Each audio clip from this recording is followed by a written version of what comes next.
నమస్కారం. మీరు చూస్తున్న టీడీ న్యూస్ కేఎన్ఆర్. తెలంగాణ ప్రభుత్వ ప్రజాపాలన వార్డు సభలలో భాగంగా జనవరి 21, 2025 రోజున ప్రజాపాలన వార్డు సభల కార్యక్రమం కరీంనగర్ కార్పొరేషన్ పరిధిలోని 1వ డివిజన్, 19వ డివిజన్, 18వ డివిజన్లలో కార్యక్రమాన్ని నిర్వహించగా పెద్ద సంఖ్యలో అర్జీదారులు పాల్గొని దరఖాస్తులను సమర్పించారు. దరఖాస్తుదారులకు స్థానిక కార్పొరేటర్లు, కాంగ్రెస్ పార్టీ నాయకులు సలహాలను, సూచనలను తెలియజేస్తూ సహకరించారు. కార్యక్రమాన్ని ఉద్దేశించి 18వ డివిజన్ ఇన్ఛార్జ్ బాలభద్రి శంకర్ మాట్లాడడం జరిగింది. వారి మాటలోనే విందాం. ఈ కార్యక్రమం పర్యవేక్షణ నిమిత్తం కరీంనగర్ కాంగ్రెస్ అసెంబ్లీ నియోజకవర్గం ఇన్ఛార్జ్ పుర్మల్ల శ్రీనివాస్ గారు రావాల్సి ఉండగా అనివార్య కారణాల వల్ల రాలేకపోతున్నారని బాలభద్రి శంకర్ తెలిపారు.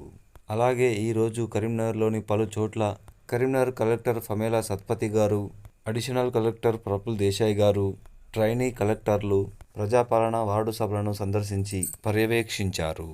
ఈ సందర్భంగా కొత్తపల్లి మున్సిపల్ పరిధిలోని 6వ వార్డులో మున్సిపల్ అధికారులు ఏర్పాటు చేసిన ప్రజాపాలన వార్డు సభలో స్థానిక నాయకులు, అధికారులతో కలిసి కలెక్టర్లు పాల్గొని వారి సందేశాన్ని అందజేశారు. కొత్తపల్లి మున్సిపల్ పరిధిలోని 6వ వార్డులో జరిగిన ప్రజాపాలన వార్డు సభకు 6వ వార్డు కౌన్సిలర్ శ్రీమతి గున్నాల విజయ రమేష్ అధ్యక్షత వహించగా చైర్మన్ రుద్రరాజు గారు, కమిషనర్ గారు పాల్గొని వారి సందేశాలని అందజేశారు.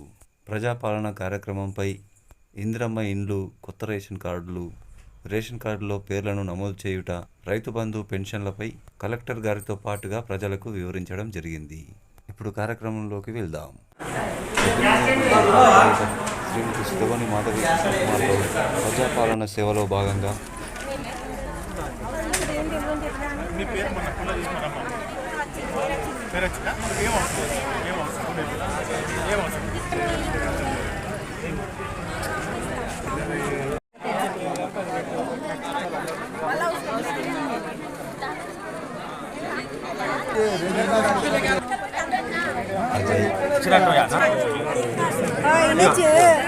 అంతే మేడం. 18వ division Congress party incharge Balabhadri Shankar,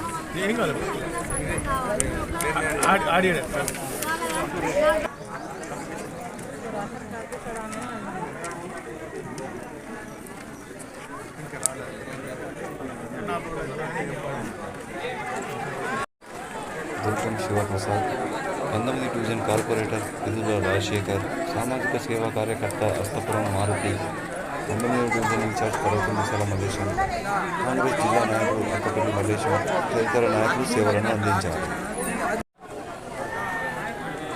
గౌరవ ముఖ్యమంత్రి రేవంత్ రెడ్డి గారు, తెలంగాణ కాంగ్రెస్ పార్టీ రాష్ట్ర ప్రభుత్వం ప్రతిష్టాత్మకంగా తీసుకున్నటువంటి ప్రజాపాలనలో భాగంగా కొన్ని రోజుల క్రితం ఇందిరమ్మ ఇండ్ల కోసం కావచ్చు, రేషన్ కార్డుల కోసం కావచ్చు సర్వే చేయడం జరిగింది.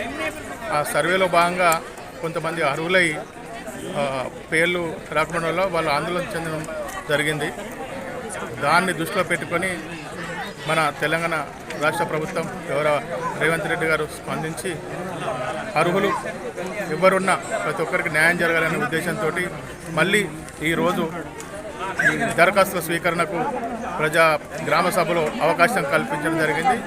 ఇటు కార్యక్రమానికి చాలామంది అర్హులు దరఖాస్తులు చేసుకోవడం జరిగింది. తద్వారా చాలామంది కూడా ప్రజలు సంతోషం వ్యక్తం చేస్తున్నారు.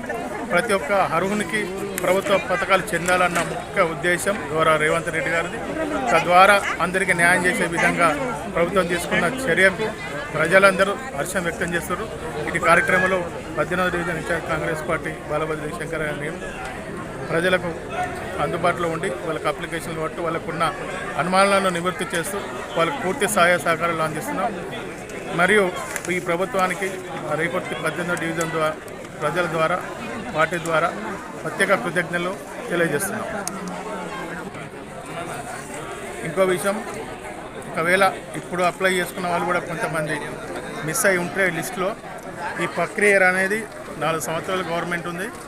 ఈ అప్లికేషన్ల ప్రక్రియ కావచ్చు, లేకపోతే పథకాలకు సంబంధించి కావచ్చు, ఎప్పుడు కంటిన్యూగా జరుగుతూనే ఉంటుంది. ప్రజలు కానీ లబ్ధిదారులు మిస్ అయినా కానీ వాళ్ళు ఆందోళన చెందాల్సిన అవసరం లేదు. ఈ అభివృద్ధి ప్రక్రియ, పథకాల ప్రక్రియ నిరంతరం కొనసాగుతుందని ప్రజలు తెలియజేస్తున్నారు. శ్రీమాన్ వేదిక నిర్వహించిన స్థానిక వార్డు కౌన్సిలర్ జిల్లా ఉద్యోగాలు రైతులు ఎంఆర్ఓ గారిని వేదిక నిర్వహించిన కోరుతున్నాం.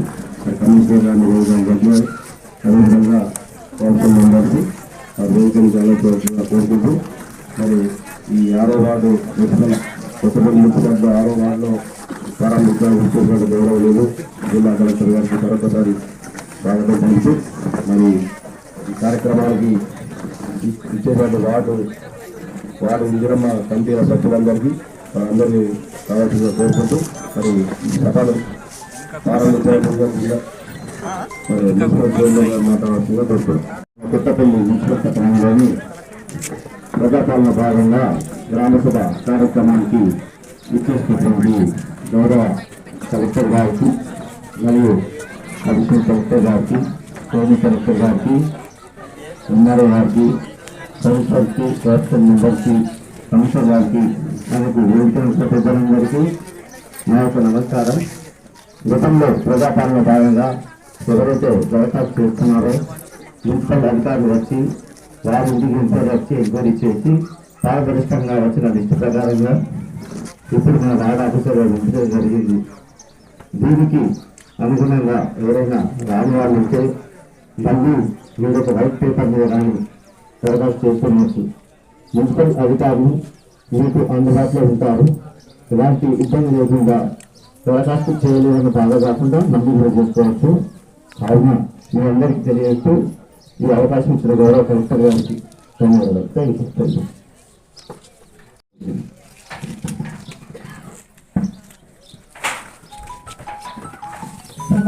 నమస్కారం. గౌరవ చైర్పర్సన్ గారికి, స్థానిక కౌన్సిలర్ గారికి, విచ్చేసిన అధికారులందరికీ, ప్రజలందరికీ నా నమస్కారాలు. ఈరోజు రాష్ట్ర ప్రభుత్వం ఫ్లాగ్షిప్ ప్రోగ్రామ్స్ మనకి 4 ప్రోగ్రామ్స్ గురించి ఇక్కడ లిస్టులో పెట్టడం జరిగింది. దాని గురించి చర్చ పెట్టుకోవడం జరిగింది. అన్నీ కూడా డీటెయిల్గా అన్ని వివరాలు మీ అందరి ముందు పెట్టడం జరిగింది. సో కాబట్టి కొన్ని అంశాలు మాత్రం మీతో పంచుకోవాలని అనుకుంటున్నా. ముఖ్యంగా ఏంటంటే ఈరోజు మీ ముందు వార్డ్ సభ ముందు పెట్టిన లిస్ట్ అంటే ఇది డ్రాఫ్ట్ జాబితా మాత్రమే. ఇది మొదటి విడుదల కాదు, 2 విడుదల కాదు. ఇది ఒక నిరంతరం ప్రక్రియ. సో ఎన్ని రోజుల నుంచి మనకి రేషన్ కార్డు గురించి చాలా వాటికి ఇబ్బందులు ఉండేది. చనిపోయిన వాళ్ళ పేర్లు డిలీట్ కావడం లేదు, కొత్త వాళ్ళ పేరు నమోదు కావడం లేదు. అలాంటి సమస్యలు మనకి చాలా ఉండేది. ఈరోజు ఈ రేషన్ కార్డు దాంట్లో ఇప్పుడు మనము మ్యూటేషన్స్ కానీ అడిషన్స్ కానీ దాంతోపాటు ఇప్పుడు కొత్త రేషన్ కార్డు ప్రక్రియ కూడా మొదలు పెట్టడం జరుగుతుంది. సో దానికి ఈ ప్రక్రియని ప్రారంభిస్తూ ఒక లిస్ట్ అంటే ఇంతకుముందు మీ అందరి నుంచి ప్రజాపాలన భాగంగా, తర్వాత సర్వే భాగంగా మీ వివరాలు, మీరు చెప్పే వివరాలు అని అడిగి తెలుసుకోవడం జరిగింది. దానికి ఆన్లైన్ చేసిన తర్వాత ఒక లిస్ట్ మనకి వచ్చింది. ఆ లిస్ట్ని మళ్ళా ఇంటి తిరిగి కూడా ప్రతి వార్డులో ఇంటి తిరిగి మళ్ళా ఆ ఇన్ఫర్మేషన్ని వెరిఫికేషన్ చేసిన తర్వాత మీ ముందు మళ్ళీ ఒకసారి పెట్టడం జరుగుతుంది. సో ఈ సందర్భంలో ఎవరికైనా ఏదైనా అభ్యర్థన ఉంటే ఇంకా ఖచ్చితంగా దానికి మనం పరిష్కరించడం చేస్తాము. కానీ ఇప్పుడు వరకు కూడా కొన్ని గతంలో పెండింగ్ ఉన్న అడిషన్స్ కానీ అంటే నమోదు ప్రక్రియ ఏదో సగం ఆగిపోయింది, అది కూడా ఇప్పుడు మళ్ళీ మొదలు పెడుతున్నారు. కాబట్టి దాంట్లో భాగంగా చాలా వాటికి మీ సమస్యలు పరిష్కరించడం చేయడం జరుగుతుంది. ఒకవేళ అవ్వకపోయినా ఈరోజు ఏమైనా అభ్యర్థన ఉంటే మీరు రాసి మాకు ఇస్తే వైట్ పేపర్ మీద ఇచ్చిన దాన్ని మనం తీసుకొని మీ ముందు అన్ని రిజిస్టర్స్ కూడా ఉన్నది. ఆ రిజిస్టర్లో ఎవరెవరు సభకి అటెండ్ చేశారు, ఇక్కడ హాజరైన వాళ్ళ అభిప్రాయం ఏంటి అనేది మిమ్మల్ని అడిగి తెలుసుకోవడం జరిగింది. సో అబ్జెక్షన్స్ కానీ క్లెయిమ్స్ కానీ ఏదైనా పెటిషన్స్ ఉంటే, అప్లికేషన్స్ ఉంటే మాకు మీరు ఇస్తే ఖచ్చితంగా దాన్ని మనం పరిశీలిస్తూ ఈ ప్రక్రియ ఇప్పుడు మొదలు పెట్టాము. కాబట్టి అతి త్వరలో అర్హులు అయిన వాళ్ళకి ఖచ్చితంగా సత్ఫలితాలు వస్తుంది అని మేము ఆ మాట ఇస్తున్నాము. ఆ తర్వాత మనకి ఇందిరమ్మ ఇల్లు గురించి కూడా ఒక లిస్ట్ వచ్చింది. అది అన్నీ కూడా డ్రాఫ్ట్ లిస్ట్, అంటే డ్రాఫ్ట్ ఎలిజిబుల్ లిస్ట్. అర్హుల, మా దృష్టిలో, ప్రభుత్వం దృష్టిలో అర్హులు ఉన్న వాళ్ళు ఒక లిస్ట్ పెట్టడం జరిగింది. అది కూడా వెరిఫికేషన్ జరుగుతుంది. దీంట్లో ముఖ్యంగా మనం గమనించాల్సిన ఒకటి విషయం, చాలామంది అంటే వెనకబడి ఉన్న వాళ్ళు ఉంటారు. అంటే పేద కుటుంబంలో కూడా కొంతమంది ఎక్కువ వెనకబడిన వాళ్ళు ఉండొచ్చు. ఉదాహరణకి అంటే దివ్యాంగులు ఉండొచ్చు, లేకపోతే భర్త లేని వాళ్ళు, సింగిల్ ఉమెన్, విడో వాళ్ళు ఉండొచ్చు, లేకపోతే వలస కూలీ వాళ్ళు ఉండొచ్చు. సో అలాంటి వాళ్ళకి మనము అంటే ప్రభుత్వం వారికి ఎక్కువ ప్రాధాన్యత ఇస్తూ ముందుగా ఫస్ట్ అలాంటి వాళ్ళ లిస్ట్ ఒకటే తయారు చేయడం జరిగింది. అఫ్ కోర్స్ అది కూడా రెండు జాబితా తయారైంది. ఒకటే కొంత భూమి ఉన్న వాళ్ళు, అంటే హౌస్ సైట్ ఉన్న వాళ్ళు, ఇంకొకటే ఎవరికి అసలు ఇంటి స్థానం లేని వాళ్ళు. 2 రకాలు దానికి ఒక జాబితా తయారు చేయడం జరిగింది. సో ఇప్పటి నుంచి ఈ ప్రక్రియ కూడా మొదలు పెడుతున్నాము. చాలా మందికి రాకపోయిన సందర్భం ఉండొచ్చు.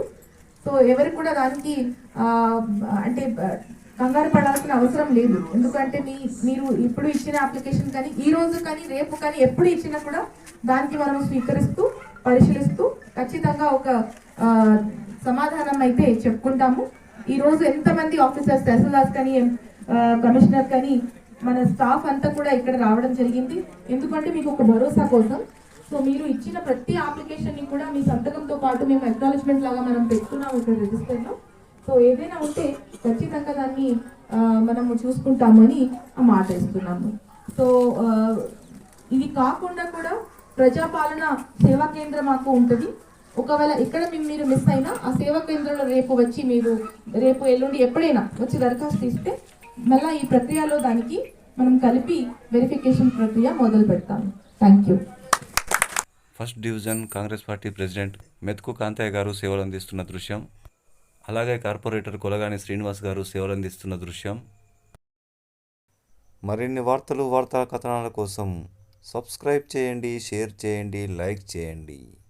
అస్సలాము అలైకుం, నమస్కారం, ధన్యవాదాలు.